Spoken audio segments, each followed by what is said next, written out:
Welcome to the first build update with the Datsun 1200, Datsun Sunny, whatever you want to call it. Update so far, done a tiny bit of work on the car just to get it ready for the MOT. I took it straight to an MOT and it failed on the rear brakes not being even, so I pretty much just took them apart, cleaned them up, and they were perfect after that, so great. Everything else on the car was fine, it needed a few bulbs, and that was it, passed. So I've sent the papers off to get it registered, which means I can now sort of relax a bit and start working on the car itself. The first job I am going to do is the front strut conversion to the S13 running gear.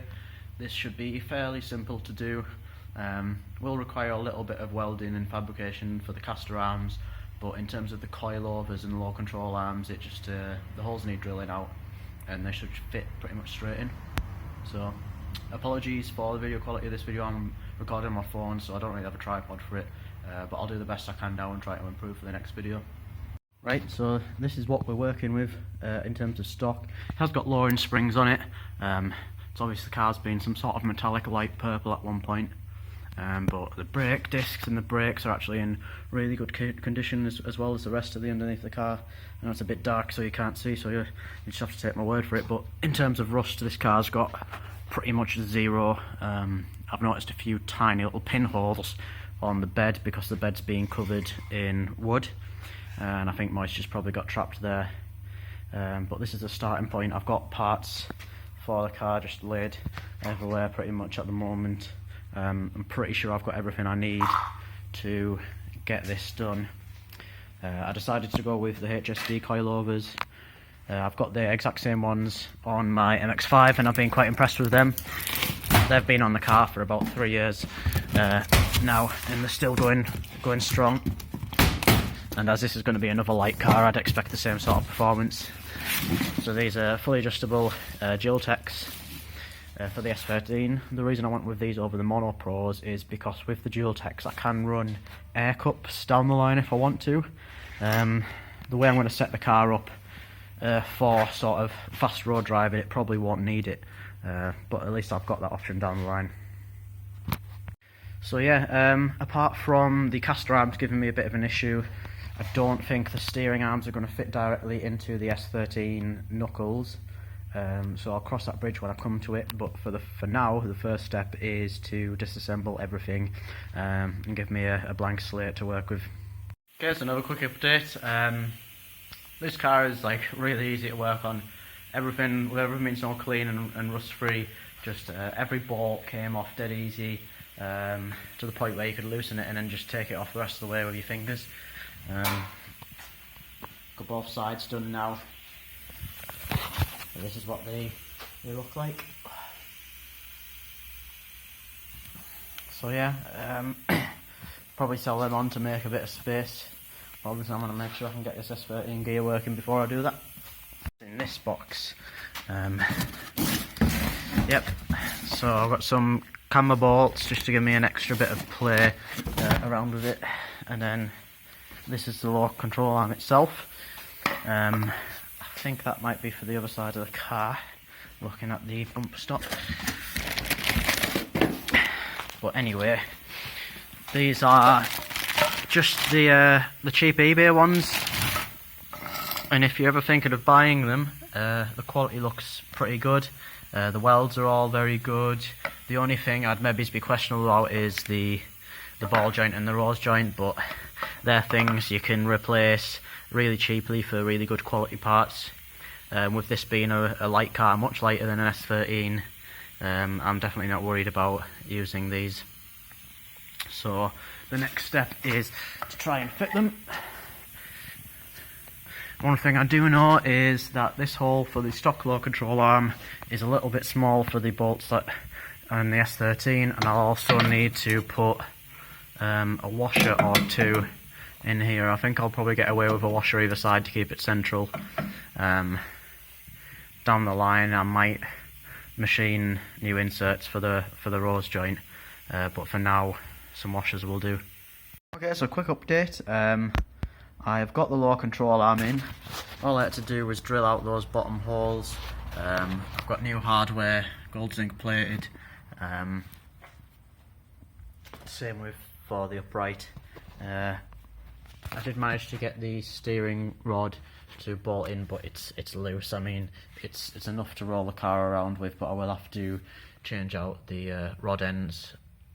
I've heard that S13 rod ends match the thread on that bar, so I'll probably order a set of them, but I might be using a different steering rack, so I'm going to hold off on that for a bit. Got the HSD coilover up in there. That was quite simple to bolt in. I just drilled out the holes to M12, and it pulled right up inside there. Still got a lot of adjustment for camber, as well as with the camber bolt on the top. But obviously the problem I have now is there is no caster arm.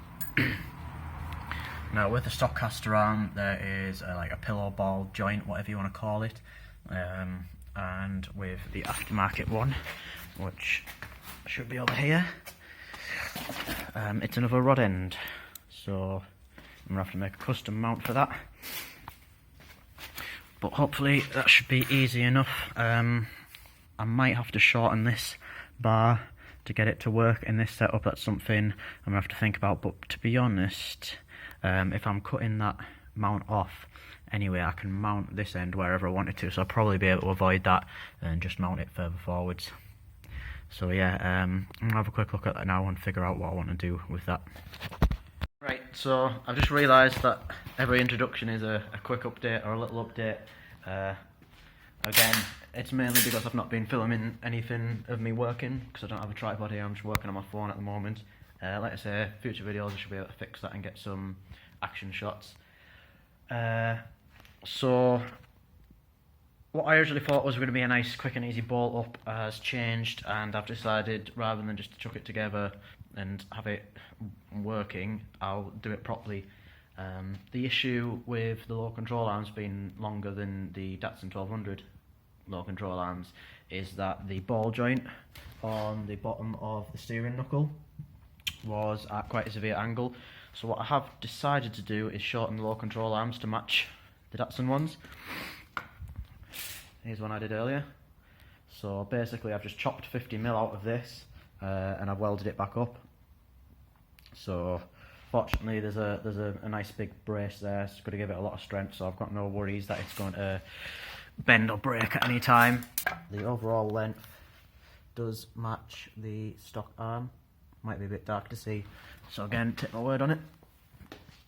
So my plan now is to do the same on the other side, and then it will be on to making the custom mounts for the caster arms, which should hopefully be a little bit simpler. So this is where we are now. Took 50mm out of both the bottom arms, as I've just explained, and I've now mounted it back up. This ball joint is now at a better angle than it was. That'll only get better as the suspension travels upwards, get a little bit worse as it goes down, but there should be enough play in that ball joint now. It's definitely induced a bit more positive camber back into the system, so what I've done is I've set the adjustment at the top about centre, and then what I'll do is I'll wind out this bottom rose joint until this hub is about level or 0 degrees camber. I'm just going to do that rough and ready with a spirit level, something like that, because there's plenty of adjustment in this system to get enough camber back out of it. On the road I'll probably run about -2.5, same as the MX-5 is running. It seems to work well. It's the next day. Now got a much better idea of what direction I'm taking this with. I have now since bought a digital angle finder to help me with this. There was no point of trying to mess around with a spirit level. This will give me much more accurate measurements, especially now I've started cutting arms up. I might as well just do it all. I'm probably going to have to shorten the caster arms, but if I turn the camera around I'll show you what I'm doing now. So here is the angle finder. I'm using this strap just to hold it in place, and I've put about 4.5 degrees negative, or is it positive caster? Anyway, it's the proper amount of caster-ish. If I put this on the hub, then I've currently got about 5 degrees positive camber, so I need to I'll extend this bottom arm a little bit and I'll also play with the adjustment up the top. I just want to make sure I've definitely got enough play either way in case it changes with the ride height. I think this hub is at about the right position for where the car's going to be on the road, but it might be a little bit lower, so I want a bit of a safety margin either way. Before doing this with the angle finder, I've levelled the car out on the lift. It's very hard to find a good reference on this car, but I used the front panel for the front of the car. It's close enough, 0.3 degrees, and I used a battery tray down here, which is 0.2 degrees. So with the amount of adjustment I've got in the front suspension now, that'll definitely be fine. So the plan now is to extend this bottom arm a little bit, and if I show you the issue I was having, once I've got the caster set up properly on the upright, then this arm hangs way too low. Now I can adjust that by just pulling it up and then pulling the hub across and changing the angle of this roll joint at the end, but then that gives me a bit of an unfavourable angle on this ball joint, and I'd rather have it pointing straight up so there's less stress in the system. So what I'm going to do is I am going to cut across here, cut across there, and basically remove this section. I'll tack it in place, and then I will manually bend that once everything else is set up. My initial idea was to bend this bar to make up for it, but then at that point it's going to be a lot harder to adjust because this is a turnbuckle, so you can just twist this to go in and out. If I had a kink in that, it wouldn't function. So yeah, just slowly working my way through it, making sure I don't make any mistakes. So stepping forward again, I have now got the caster arm mounted up. If I put the light on there, you can see that I've just tacked it in place now because I wanted to check everything was right. But I've added the two sides and a brace along the top. I think once that's fully welded it should be more than strong enough. That's a 3mm thick plate, which is going to be stronger than the stock system. I also did cut and bend this portion here, and now if we get a straight on enough view you can see the ball joints at a pretty good angle. It's pretty much straight up now, so I can then tack and weld this into place at the new angle. I've played around with the gauge, and currently I've got about 4 degrees of caster. I've got absolutely loads of adjustment in it now. I've just checked and I can go all the way up to 7 degrees, which is going to be far too much, I think, but I can go all the way down to 0. So even if I use half width lock nuts, I could probably go up to 10 degrees caster if I was daft enough.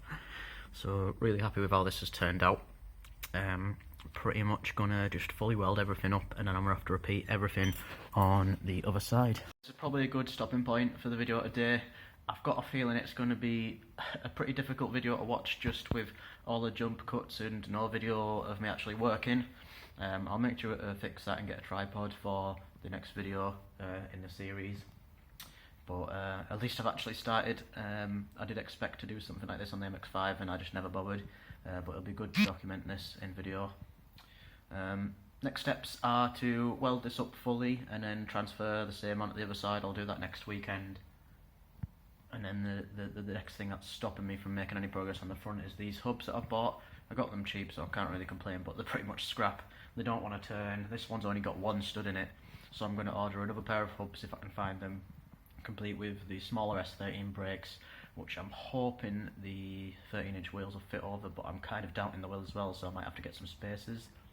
I might also have to get the hub diameter turned down, as the 13-inch wheels seem to have a smaller hub, which surprised me. Because the research I did said that the S13 had a smaller hub, but anyway, that's easily sorted. I'll just get the machine down. So yeah, subscribe, stay tuned if you want to follow this series, and any feedback and comments is much appreciated.